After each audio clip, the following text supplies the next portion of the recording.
नमस्कार, काठल की आवाज डिजिटल पर आज हम आपको एक ऐसी शख्सियत से रूबरू करा रहे हैं जो किसान भी हैं, समाज सेवी भी हैं, लोगों की जरूरत पर काम आने वाले भी हैं और क्षेत्र के कद्दावर नेता भी है। साधारण किसान परिवार में जन्मे यह असाधारण व्यक्तित्व पेशे से एडवोकेट है, जिनका वकालत के क्षेत्र में भी प्रतापगढ़ जिले भर में नाम जाना जाता है। राजनीतिक क्षेत्र में इनकी बेदाग छवि के चलते जिले के आम जन के मानस में इनका काफी सम्मान है। ये मिलनसार व्यक्तित्व के धनी है। राजनीति एवं समाज सेवा के क्षेत्र में इन्होंने कई नए आयाम स्थापित किए। तो आज हम आपको इनसे बातचीत कर बताना चाहेंगे क्या कुछ इनका लक्ष्य है और किस तरह से ये समाज को काठल की आवाज डिजिटल के माध्यम से संदेश देना चाहेंगे। तो शुरू करते हैं आज का सफर। राम राम साहब, सबसे पहले तो मैं काठल की आवाज डिजिटल स्टूडियो के हमारे संचालक भाई मनोज जी का और पूरी टीम का बहुत बहुत धन्यवाद ज्ञापित करता हूं कि आज आपने हमें यहाँ बुलाकर ये इंटरव्यू लेने का अवसर प्रदान किया। मैं एडवोकेट कमल सिंह गुर्जर एक किसान परिवार से आता हूं, गांव छायण का निवासी हूं और बचपन से ही मेरे अंदर एक ये ललक थी कि मुझे कुछ बनना है और मुझे समाज की सेवा करते हुए समाज को मुख्य धारा से जोड़ने का काम करना है। और इसी लक्ष्य के साथ मैं एक किसान परिवार से होते हुए मेरे माता पिता ने मुझे शिक्षा और संस्कार दिए और शिक्षा अर्जन के बाद जब वकालत की पढ़ाई करी उसके बाद से ही मैं अग्रणी भूमिका में आकर समाज सेवा और धार्मिक और सामाजिक और राजनीतिक कार्य में मुख्य भूमिका में रहता हूँ। हमारा पहला सवाल है, राजनीति में आने का कोई खास कारण? राजनीति में आने का मेरा कोई खास कारण तो कुछ नहीं है, लेकिन मैं चाहता था कि ग्रामीण क्षेत्र से, किसान परिवार से और जो पिछड़ा और शोषित वर्ग है उस वर्ग को हम कैसे मुख्य धारा में ला सकें, उसको समाज की मुख्य धारा में कैसे जोड़ सकें और इसके लिए हमें कहीं न कहीं काम करने की जरूरत है। और इसी उद्देश्य के साथ मैं राजनीति से जुड़ा और राजनीतिक क्षेत्र में काम कर रहा हूँ। सुना है इससे पहले आप भाजपा को समर्थन करते थे, तो क्या कारण रहे कि आपको कांग्रेस से जुड़ना पड़ा? बहुत सारे ऐसे मैंने भी सुना है, जैसे आप बता रहे हैं मैंने भी सुना है कि आप भाजपा से थे। तो मैं आपको बता देना चाहता हूँ और सभी दर्शकों को भी बता देना चाहता हूँ कि भाजपा से मैं कभी भाजपा का सदस्य नहीं रहा। इवन मेरे परिवार से भी कोई भाजपा का सदस्य नहीं रहा। और ये लोग जो कयास लगाते हैं, मैं छात्र राजनीति में भी अखिल भारतीय विद्यार्थी परिषद से रहा और पीजी महाविद्यालय प्रतापगढ़ से महासचिव भी रहा और संघ की वाटी का हमारा कार्यालय था, आरएसएस में मैं काम करता था। इसी हिसाब से लोग कहते थे कि आप भाजपा के हैं, लेकिन मैं भाजपा का भी सदस्य नहीं रहा। और 2008 में, 8 से पहले मैं सामाजिक और धार्मिक कार्य में सक्रिय भूमिका निभाता था। 2008 में मैंने राजनीति ज्वाइन करी और 2008 में मैंने कांग्रेस की सदस्यता ज्वाइन करी। और साथियों मैं भाई मनोज जी आपसे निवेदन करना चाहूंगा कि मैं जिस क्षेत्र से आता हूँ, मालवा क्षेत्र जो हमारा है, हमारा प्रतापगढ़ जिला पूरा टीएसपी क्षेत्र है और मालवा इससे लगता हुआ और मालवा क्षेत्र से मैं आता हूँ। और मालवा क्षेत्र में कांग्रेस की स्थिति बहुत कमजोर थी और यही कारण है कि लोग मुझे भाजपा को बताते हैं। लेकिन मालवा क्षेत्र में जो कांग्रेस जो कमजोर थी, मैं जिस गांव से आता था, मेरे गांव में मुश्किल से 5-7 वोट कांग्रेस को मिलते थे। मेरी पंचायत से 200 वोट से ज्यादा नहीं मिलते थे, 4000 वोट की पंचायत थी। लेकिन जब मैं 2008 में कांग्रेस ज्वाइन करी तो मैंने मेरे बूथ से, मेरे गांव से और पंचायत से कांग्रेस को बढ़त दिलाई और 2010 में मैंने देश आजाद होने के बाद पहली बार कांग्रेस का सरपंच मेरी पंचायत से बनाया और उसी के बाद मैं राजनीति में निरंतर काम कर रहा हूँ। 2008 से जब से कांग्रेस से जुड़े हैं, कांग्रेस को बढ़त मिली है जैसा कि इन्होंने बताया है और इनकी पृष्ठभूमि लोगों के सामने है, जो कि एक मैसेज है। समाज सेवा के क्षेत्र में आप द्वारा किए गए कार्य जो युवाओं के लिए अनुकरणीय हो, ऐसा कोई काम बताएं। बिल्कुल, आपने बहुत ही अच्छा प्रश्न किया है। आज का युवा सोशल मीडिया के माध्यम से कहीं न कहीं भ्रमित हो रहा है और आज का युवा जो ओरिजिनल शिक्षा है, ओरिजिनल जो हमारे संस्कार हैं, सनातन जो हमारी संस्कृति, भारतीय हमारी संस्कृति, उससे कहीं न कहीं भटकता जा रहा है। तो युवाओं के लिए मैं यही कहना चाहूंगा कि हमारी जो सनातन संस्कृति, हमारी जो भारतीय संस्कृति पूरी साइंटिफिक संस्कृति है और उसके जो रीतियां हैं, उसके जो रिवाज हैं, वो पूरी तरह वैज्ञानिक है और पूरी तरह राष्ट्र के लिए, मानव के लिए बहुत ही महत्वपूर्ण है। और मैं युवाओं को यही कहना चाहूंगा कि युवाओं को अच्छी शिक्षा और अच्छे संस्कार ग्रहण कर सामाजिक और धार्मिक कार्यों में सदैव अग्रणी रहकर राष्ट्र हित को सर्वोपरि मानकर राष्ट्र हित के लिए अपना योगदान देना चाहिए। परमात्मा ने अगर मनुष्य जीवन दिया है तो निश्चित ही हमारा धर्म है और हमारी ड्यूटी है कि हम मानव सेवा के लिए काम करें और देश के लिए काम करें। आप हमारे तमाम दर्शकों को ये भी बताएं कि आपने क्या काम ऐसे किए हैं जिससे युवाओं को कोई प्रेरणा मिले। मैं एक गुर्जर समाज से आता हूं, जो शिक्षा के क्षेत्र में बहुत पिछड़ा हुआ समाज है।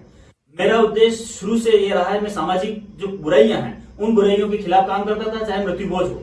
मैंने पिछले करीब 20 साल से मृत्यु भोज का जो मीठे का जो होता है वो मीठे का सेवन भी करता हूँ। मैं मृत्यु भोज का मैं खिलाफ काम करता हूँ, और बाल विवाह जो है उस बाल विवाह के लिए भी मैंने खिलाफ काम किया है। और उसी का परिणाम है कि आज समाज में हम बाल विवाह को रोक पाए हैं। और सामाजिक जो कुरीतियां हैं बहुत सारी, सदैव मैं उसके लिए उसके अगेंस्ट रहता हूँ, कि चाहे हमारे समाज की हो या हमारे धर्म की हो या किसी दूसरे धर्म की। हमारे जो मित्र लोग भी हैं उनको भी मैं इस बारे में टोकता रहता हूँ। और जो सामाजिक बुराइयां हैं जिससे समाज पिछड़ता है, जिससे सब देश पिछड़ता है, क्षेत्र पिछड़ता है, उन बुराइयों के खिलाफ हमको काम करना चाहिए। और कैसे देश में हम परिवार का कोई आदमी या समाज का कोई आदमी अगर अच्छी शिक्षा और संस्कार प्राप्त करके अगर आगे बढ़ता है तो निश्चित ही वो राष्ट्र के लिए अपना योगदान दे सकता है। तो समाज के लिए जिन कुरीतियों को आपने रोकने का काम किया है, जिन बुराइयों को खत्म करने का काम किया है, मैं कांडल की आवाज डिजिटल के माध्यम से आपका इस कार्य के लिए साधुवाद देना चाहूंगा। क्योंकि समाज में बुराइयां हैं और उन बुराइयों को खत्म करने के लिए यदि कोई युवा आगे आता है तो समाज को भी उसको सपोर्ट करना चाहिए और हमें ऐसी मुहिम और ऐसी पहल का समर्थन करना चाहिए। मैं हमारे डिजिटल मंच के माध्यम से भी आपका इस कार्य हेतु धन्यवाद देना चाहूंगा। अब हमारा अगला सवाल है, राजनीति और इससे जुड़े लोगों पर आरोप प्रत्यारोप लगना आम बात है। क्या आपके राजनीतिक जीवन में कभी कोई आपके ऊपर आरोप लगा है? निश्चित ही आज हम देश में देख रहे हैं कि राजनीति इतनी हल्की हो गई है कि कोई भी आदमी किसी के भी ऊपर आरोप प्रत्यारोप के आए दिन चलते रहते हैं। मेरा राजनीतिक सफर बहुत कम रहा है और मैं जिस प्रकार जो कार्यशैली मेरी रही है, मेरे ऊपर मैं सौभाग्यशाली समझता हूं कि मेरे ऊपर कोई आज तक कोई आरोप प्रत्यारोप नहीं लगे। और उसका सीधा सीधा कारण है कि मैं पूरी निष्ठा और ईमानदारी और सच्चाई के साथ राजनीति करता हूं। चाहे किसी भी, मैं कांग्रेस पार्टी की विचारधारा से हूं, लेकिन मेरे को बीजेपी की विचारधारा के लोग भी पसंद करते हैं कि नहीं यार ये आदमी सही है। क्योंकि हमारा लक्ष्य किसी राजनीतिक पार्टी को जिताना नहीं है। हमारा लक्ष्य, मेरा मानना है कि मेरा लक्ष्य है समाज की सेवा करना। जो शोषित वर्ग है उस शोषित वर्ग को मुख्य धारा से हम कैसे जोड़ें और हम जो पिछड़ा हुआ क्षेत्र है उस क्षेत्र का विकास कैसे करें, इसी उद्देश्य को लेकर मैं राजनीति में काम करता हूं। और उसी का परिणाम है कि मेरे जीवन में कभी कोई मेरे ऊपर कोई ऐसे विशेष आरोप नहीं लगे हैं। और मैं सभी राजनीतिक लोगों से भी कहना चाहूंगा कि राजनीतिक जो राजनेता हैं, जो राजनीति करते हैं, उनको बृहद दिल रखिए और समाज और देश हित में राजनीति करनी चाहिए, तो निश्चित ही कोई आरोप नहीं लगता। और आजकल जो हम देख रहे हैं कि देश में सरकारी एजेंसियों का दुरुपयोग किया जा रहा है, ये प्रजातंत्र के लिए बहुत घातक है। इस प्रकार दुरुपयोग किया जाना प्रजातंत्र के लिए और देश के लिए घातक है, ऐसा नहीं होना चाहिए। तो जैसा कि हमने हमारे साक्षात्कार के शुरुआत में ही कहा था कि आपकी बेदाग छवि है, तो आपने इसको यहाँ पर दिखाया है कि किस तरह से आपकी बेदाग छवि है और पार्टी की विचारधारा से हटकर भी समाज के लिए काम करना वो एक बड़ी बात होती है। वही हमारा अगला सवाल है, राजनीति एक वृहद संभावनाओं से भरा क्षेत्र है। आप प्रतापगढ़ में पूर्व में कांग्रेस के ब्लॉक अध्यक्ष रहे हैं और इन दिनों चर्चा में है कि आप जिलाध्यक्ष की दौड़ में हैं, तो आप क्या कहना चाहेंगे? मनोज जी, आपको बताना चाहूंगा कि मैं कार्यकर्ता हूं, जैसा मैंने पहले भी कहा है, और मुझे कार्यकर्ता बनकर समाज की सेवा करने में, काम करने में, राजनीतिक क्षेत्र में काम करने में बड़ा मजा आता है। और मैं ब्लॉक अध्यक्ष भी रहा, मैं बार एसोसिएशन का प्रेसिडेंट भी रहा, मैं छात्र संघ में भी, पीजी महाविद्यालय में महासचिव भी रहा और विभिन्न पदों पे मैंने काम, समाज का पिछले 20 वर्षों से मैं जिलाध्यक्ष हूँ और एमबीसी वर्ग का प्रदेश सचिव भी हूँ और आज देवनारायण बोर्ड का सदस्य भी हूँ। इस प्रकार विभिन्न क्षेत्रों में काम करने का परमात्मा ने और मेरे सीनियर नेताओं ने मुझे अवसर प्रदान किया है, उनका भी मैं धन्यवाद ज्ञापित करना चाहूंगा। मैं कोई जिलाध्यक्ष की दौड़ में नहीं हूँ। आपको मैं बता देना चाहूंगा, शायद आप भी परिचित होंगे, हमारे जब पार्टी में जिलाध्यक्षों के आवेदन मांगे गए, जिलाध्यक्ष की चर्चाएं चली, तब यहाँ प्रतापगढ़ में हमारे लोकल जो अखबार वाले हैं उन्होंने सर्वे भी कराया था। उस सर्वे में भी 80% समर्थन मुझे कार्यकर्ताओं ने और जनता ने दिया था। मैं उनका भी आपके माध्यम से धन्यवाद ज्ञापित करना चाहूंगा। लेकिन मैं कोई जिलाध्यक्ष की दौड़ में नहीं हूँ, न ही मैंने जिलाध्यक्ष की दावेदारी करी है। लेकिन पार्टी मुझे जो भी दायित्व देगी मैं उस दायित्व का बखूबी निर्वहन करने के लिए तैयार और तत्पर हूँ। और मैं आपको पहले भी निवेदन किया है कि मैं कांग्रेस का एक कार्यकर्ता हूं और कार्यकर्ता को पार्टी या संगठन जो भी जिम्मेदारी देता है उसको निभाने का मैं पूरा प्रयास करूंगा। और आज तक मुझे गर्व है, मैं दावे के साथ कह सकता हूं कि आज तक मुझे जो भी दायित्व दिया गया उस दायित्व का मैंने बखूबी निर्वहन किया है और कहीं मैं 19 नहीं रहा हूं। 21 बन के काम किया। आज आपने भी देखा होगा कि मैं ब्लॉक अध्यक्ष रहा। ब्लॉक अध्यक्ष को लोग जानते नहीं थे कि ब्लॉक अध्यक्ष भी कोई चीज होती है, लेकिन मैंने पूरी ईमानदारी और निष्ठा के साथ मैं हमारे प्रदेश अध्यक्ष सचिन जी पायलट साहब, अशोक गहलोत साहब और राहुल गांधी जी के दिशा निर्देशानुसार पिछले 5 वर्षों में संगठन की पार्टी की सेवा करी, और उसी का परिणाम है कि आज प्रतापगढ़ में कांग्रेस मजबूती के साथ संगठन कांग्रेस का मजबूत हुआ है, और उसी का परिणाम है पूर्व मालवा क्षेत्र में जो पूरी बीजेपी का क्षेत्र माना जाता था, वहां भी आज हम अच्छी स्थिति में। तो जैसा कि इन्होंने बताया है कि ये इनका वृहद रूप से कार्य क्षेत्र रहा है, इसी के चलते और कार्यकर्ताओं से जुड़ाव के चलते आज इनको लोग कांग्रेस के जिलाध्यक्ष के रूप में देखना चाहते हैं। हालांकि ये पार्टी के स्तर का काम है। वहीं हमारा अगला सवाल है, पार्टी अपनी जगह जब किसानों के हित की बात होती है तो आप अपनी आवाज बेबाक तरीके से उठाते हैं, तो ऐसे समय में आपको अपनी पार्टी के अंदर अंदरूनी विरोध तो नहीं झेलना पड़ता है। यानी हम कहना चाहेंगे कि सरकार राजस्थान में कांग्रेस की है, और जब आप बेबाक तरीके से किसानों के लिए आवाज उठाते हैं तो उस समय आपकी क्या स्थिति रहती है, और क्या आपको विरोध तो नहीं झेलना पड़ता है? कभी विरोध नहीं झेलना पड़ता है। कांग्रेस पार्टी किसानों के हित में सर्वाधिक काम करने वाली पार्टी है, और कांग्रेस पार्टी जो भी नीति बनाती है, किसान को, ग्रामीण को, मजदूर को दूरी पे रखते हुए नीतियां बनाती हैं, और उसी का परिणाम है आज राजस्थान में और पूरे देश में। अब मैं मुझे गर्व के साथ कह सकता हूं कि हिंदुस्तान में पहली बार कांग्रेस ने किसानों का कर्जा माफ किया है। ये बहुत ही अच्छी बात है। आज हम देख रहे हैं बहुत बड़े बड़े उद्योगपति कई घोटाले करके, हजारों करोड़ के घोटाले करके भाग चुके हैं, लेकिन आज भी किसान कर्ज में डूबा हुआ है। किसानों को प्राकृतिक आपदाएं झेलनी पड़ती है। मैं नहीं चाहता कि कोई फ्री की स्कीमों का लाभ जनता को दिया जाए और सरकार का खजाना लुटाया जाए, लेकिन जरूरतमंद की मदद करना बहुत ही आवश्यक है, और तभी हमारा देश का सर्वांगीण विकास हो सकता है। जब भी किसान की बात आती है, चाहे किसान की बात, चाहे मैं सत्ताधारी पार्टी से हूं, चाहे हमारी पार्टी की राजस्थान में सरकार है, लेकिन किसान की बात जहां भी आती है मैं बिल्कुल बेबाक तरीके से उठाता हूं, क्योंकि मैं किसान परिवार से आता हूं और मैं किसान का दर्द भलीभांति समझता हूं, इसलिए मैं किसान की बात उठाता हूं। और जब हमारी सरकार बनी और तब पहली बार हमको मुख्यमंत्री जी ने उनके निवास पे बुलाया, और उस समय भी आपने देखा होगा, हमारे सारे न्यूज चैनल पर वीडियो आपने देखे होंगे, उस समय भी मैंने माननीय मुख्यमंत्री जी से यही बात कही थी, साहब किसानों के लिए विभिन्न प्रकार की जो हमने वादे कर रखे हैं उन वादों को पूरा करना चाहिए, कर्ज माफी भी करनी चाहिए, और किसानों के लिए हमको अच्छी योजनाएं लाकर किसानों को आत्मनिर्भर बनाना चाहिए। तो किसानों के लिए आपकी काफी अच्छी सोच है और आपकी सरकार भी इस पर काम कर रही है। हमारा अगला सवाल है, आप पायलट गुट के माने जाते हैं, यदि ऐसा है तो क्या कहना चाहेंगे, यदि नेक्स्ट सीएम के रूप में यदि आप पायलट साहब को देखना चाहें, या पायलट अगर सीएम बनते हैं तो आप क्या कहना चाहेंगे? देखो, मैं किसी भी गुट का नहीं हूं, मैं कांग्रेस गुट का हूं, मैं कांग्रेस का एक छोटा सा कार्यकर्ता हूं। हाँ, ये जरूर है कि पायलट साहब को मैं पसंद करता हूं, पायलट साहब को मैं फॉलो करता हूं। उनकी जो काम करने की स्टाइल है, उनकी जो सोच है, वो सोच मुझे पसंद है, और उनके साथ ही साथ राहुल गांधी जी, हमारे खड़गे जी, और जो कांग्रेस की जो रीति नीति है उसको मैं पसंद करता हूं। कांग्रेस के प्रत्येक नेता को मैं पसंद करता हूं, लेकिन मैं आपको ये निवेदन करना चाहूंगा कि लोग मेरे बारे में कहते हैं कि ये पायलट गुट के, मैं किसी गुट का नहीं हूं, मैं कांग्रेस गुट का हूं, और इसलिए मेरे को ये कहा जाता है कि आप कांग्रेस गुट हो, कि कांग्रेस के प्रदेश अध्यक्ष माननीय सचिन जी पायलट साहब थे, उनके साथ 5 वर्षों से मैंने काम किया है, इसलिए उनके प्रति हमारा लगाव है, और इसलिए लोग कहते हैं कि ये पायलट गुट के हैं, लेकिन मैं कांग्रेस का हूं और कांग्रेस पार्टी का ही सच्चा कार्यकर्ता हूं। हमारा अगला सवाल है, देश युवा शक्ति पार्टी का है, राजनीति में आप जैसे हजारों युवा अपना भाग्य आजमाना चाहते हैं, तो आपका क्या लक्ष्य है? बिल्कुल ही, देश को अगर हमें पुनः विश्व गुरु बनाना है, देश को हम चाहते हैं कि पुनः देश सोने की चिड़िया बने, जैसा हमारा कहा जाता है कि भारत देश सोने की चिड़िया था और विश्व गुरु था, तो निश्चित ही जब तक युवा राजनीति में नहीं आएंगे। आज आपने कहा कि पायलट साहब को राजस्थान का ही नहीं, पूरे हिंदुस्तान का युवा, पूरे हिंदुस्तान के लोग पायलट साहब को पसंद करते हैं।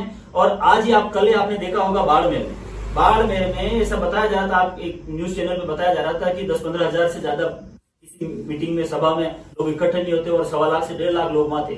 वो उसी का परिणाम है कि आज का युवा, आज का बुजुर्ग युवाओं पर भरोसा कर रहा है।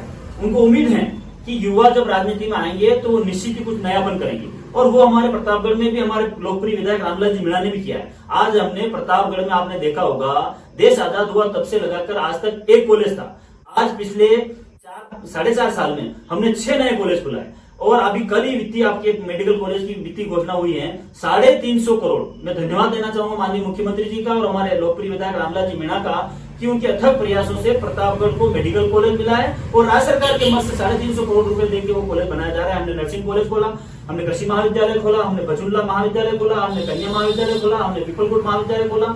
इस प्रकार प्रतापगढ़ क्षेत्र में भी जो काम आप मैं निवेदन करना चाहूंगा कि 30 वर्षों में नहीं हुए, वो काम हमने 4.5 साल में करके दिखाया है। और उसका एकमात्र कारण है कि यहाँ से युवा विधायक जीता के प्रतापगढ़ की जनता ने भेजा है। मैं इस मौके पे आपके चैनल के माध्यम से प्रतापगढ़ विधानसभा क्षेत्र की जनता का भी धन्यवाद ज्ञापित करना चाहूंगा कि जब हम लोग यहाँ से, आपने देखा कि पिछले 27 साल से कांग्रेस नहीं जीत पा रही थी, लेकिन जब मैं ब्लॉक अध्यक्ष था और पायलट साहब ने हमारे रामलाल जी मीणा साहब को टिकट दिया और सारी युवाओं की टीम हमने इकट्ठी करी और युवा हम जनता के बीच में गए और जनता ने हम पे भरोसा किया और हमको यहाँ से सफलता मिली। और सफलता मिलने के बाद भी हम रुके नहीं। निश्चित ही 4 साल से हम जनता की सेवा कर रहे हैं और अनगिनत विकास कार्य हमने करा, हजारों करोड़ रुपए के विकास कार्य। आज भी आप देख लोगे प्रतापगढ़ क्षेत्र में कम से कम 1000 से 800 करोड़ की सड़कों का काम चल रहा है। इस प्रकार हमने बहुत सारे विकास कार्य करा और उसी का परिणाम है कि जब युवा कहीं आता है आगे राजनीति में तो निश्चित अपने क्षेत्र का, अपने प्रदेश का और देश का विकास होगा। तो जैसा कि आपने बताया कि यहाँ पर सचिन पायलट की ओर से टिकट दिया गया था, उसके बाद में प्रतापगढ़ विधायक जीते हैं। परंतु हमारा सवाल यहाँ पर यह है कि यदि ऐसे स्थितियों में यदि पायलट को ही सीएम नहीं बनाया गया तो उससे राजस्थान में क्या संदेश गया है? आप क्या सोचते हैं इस बारे में? देखो, ये काम कांग्रेस पार्टी में हमारा केंद्रीय नेतृत्व करता है, हमारे राष्ट्रीय अध्यक्ष जी करते हैं और ये जिम्मेदारी हमारे नेता, कांग्रेस के सर्वमान्य नेता राहुल गांधी जी की है। राहुल गांधी जी जो भी दायित्व जिस भी कार्यकर्ता को देता है वो कार्यकर्ता उस दायित्व का निर्वहन करता है। ये आपकी बात और सारे युवा ये कहते हैं कि साहब पायलट मुख्यमंत्री होना चाहिए, तो निश्चित ही मैं भी ये कहना चाहूंगा कि आज राहुल गांधी पे पूरा देश राहुल गांधी को देख रहा है। राहुल गांधी जी जिस बेबाक तरीके से, जिस पूरी ईमानदारी से जो सत्ता में बैठे लोग हैं, जो सरकार में बैठे हैं, उन लोगों से प्रश्न करते हैं। आपने भी देखा होगा कि कितनी बेबाक तरीके से और कितने सच्चे और कितने आंकड़ों के साथ वो प्रश्न करते हैं। और राहुल गांधी जी को देश का युवा देख रहा है और राहुल गांधी जी की तरफ निगाह है कि राहुल गांधी जी युवाओं को मौका दें और युवा इस देश कांग्रेस में अधिक से अधिक आगे लाया जाए, उनको नेतृत्व दिया जाए, ताकि जो आज देश में स्थिति पैदा हो रही है, आज धार्मिक, सामाजिक विभिन्न लोगों को भड़काया जा रहा है। 20% लोगों को टारगेट करके 80% लोगों को संगठित करके वोट बटोरने का काम जो किया जा रहा है। और आज देख लो महंगाई, भाजपा जो 2014 में चुनाव लड़ी थी तो महंगाई का मुद्दा उनके लिए मस्त था, लेकिन महंगाई बिल्कुल भी डाउन नहीं हो और महंगाई आज चरम सीमा पे है।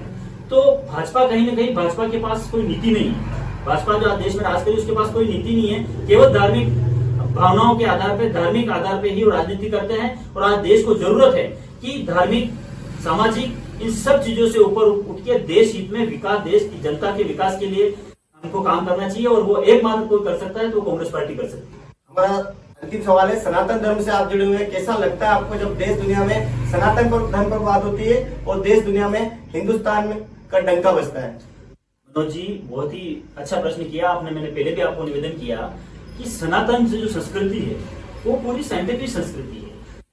आज जो साइंस जो कह रहा है ये बात 100 वर्षों पहले, 200 वर्षों पहले, 500 वर्षों पहले हमारे ग्रंथों में लिखी हुई है। तो जो सनातन जो संस्कृति है, जो हमारे ग्रंथ हैं वो पूरे साइंटिफिक हैं। और हिंदू धर्म एक ऐसा धर्म है, सनातन संस्कृति ऐसी संस्कृति है जो सभी को साथ लेके चलती है। और मुझे गर्व है कि मैं सनातन संस्कृति में जन्म हुआ है। और आज देश वही कारण है कि आज वर्ल्ड में हिंदुस्तान सबसे टॉप नंबर पे है और उसका एकमात्र कारण है वो हमारी सनातन संस्कृति है। और सनातन संस्कृति के साथ साथ जो हिंदू धर्म के जो कार्यक्रम हैं, आज प्रतापगढ़ में भी आपने देखा होगा कि सनातन उत्सव समिति के जो हमारे अध्यक्ष ओम प्रकाश जी ओझा, निश्चित ही पिछले 25-30 साल से वो इस क्षेत्र में काम कर रहे हैं। और सारे लोग धार्मिक और राजनीतिक भावना से ऊपर उठ के उनके साथ बिल्कुल एक आवाज में प्रतापगढ़ में हम लोग काम करते हैं। और मैं खुद भी उनके साथ काम करने का सौभाग्य प्राप्त होता है। और मैं महर्षि उत्तम स्वामी जी का शिष्य हूँ और हमारे गुरु भक्त मंडल की तरफ से, और हमने एक मित्रों ने श्री श्याम मित्र मंडल बना रखा है, उसके माध्यम से हम विभिन्न धार्मिक और सामाजिक कार्यों में अग्रणी भूमिका निभाते हैं। और हमारा सबका एक लक्ष्य है कि हम सब लोग जो पिछड़े लोग हैं, जो धर्म से और संस्कारों से भटके हुए लोग हैं, उन लोगों को मुख्य धारा में लाएं और हम सामाजिक और धार्मिक कार्य में अग्रणी भूमिका निभाएं, राजनीतिक क्षेत्र में भी अग्रणी भूमिका निभाएं। और उन सबके पीछे हमारा लक्ष्य ये रहता है कि जो शोषित वर्ग है उसका शोषण नहीं हो और जो पिछड़ा वर्ग है उसका मुख्य धारा से जुड़ा जाए। और इस सबके पीछे मनोज जी कहीं न कहीं राजेश जी पायलट कहते थे कि उस कुर्सी पे जहां से इस देश की नीतियां बनती है, उस कुर्सी पे जहां तक गरीब, किसान और पिछड़ा वर्ग का बच्चा जाके नहीं बैठेगा, तब तक इस देश का सर्वांगीण विकास नहीं होता। तो मेरी भी सोच ये है कि जहां इस देश की नीतियां बन रही है, वहां तक उस ग्राम क्षेत्र के लोग, किसान का, गरीब का बच्चा बैठेगा तो निश्चित ही वो उसको धुरी में रख के नीति बनाएगा। और अगर उसको धुरी में लेके नीति बनेगी तो निश्चित ही हमारा देश का सर्वांगीण विकास होगा और देश को पूरे विश्व में विश्व गुरु बनाने से दुनिया की कोई ताकत हमको रोक नहीं सकती, अगर इस क्षेत्र में हम इस परिपाटी पर हम काम करते हैं। बहुत काफी अच्छा बखान किया है। मैं कांठल की आवाज डिजिटल मंच की ओर से आप यहाँ बता रहे, उसके लिए आपका आभार व्यक्त करता हूँ। बहुत बहुत धन्यवाद। बहुत बहुत धन्यवाद आपका, आपने हमें यह अवसर दिया।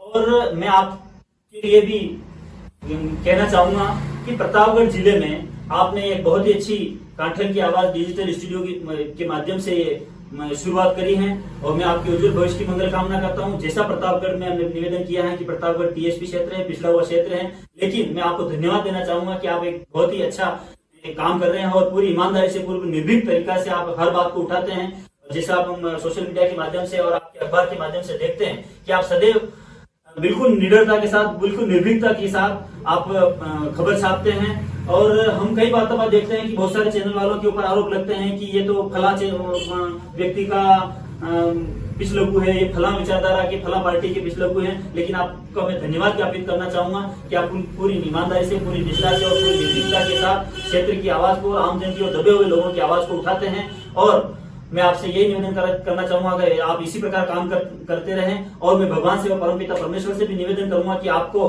खूब शक्ति प्रदान करें और आप इसी प्रकार क्षेत्र की सेवा करते रहें, जनता की सेवा करते हैं। पुनः आपका बहुत बहुत धन्यवाद। राम राम।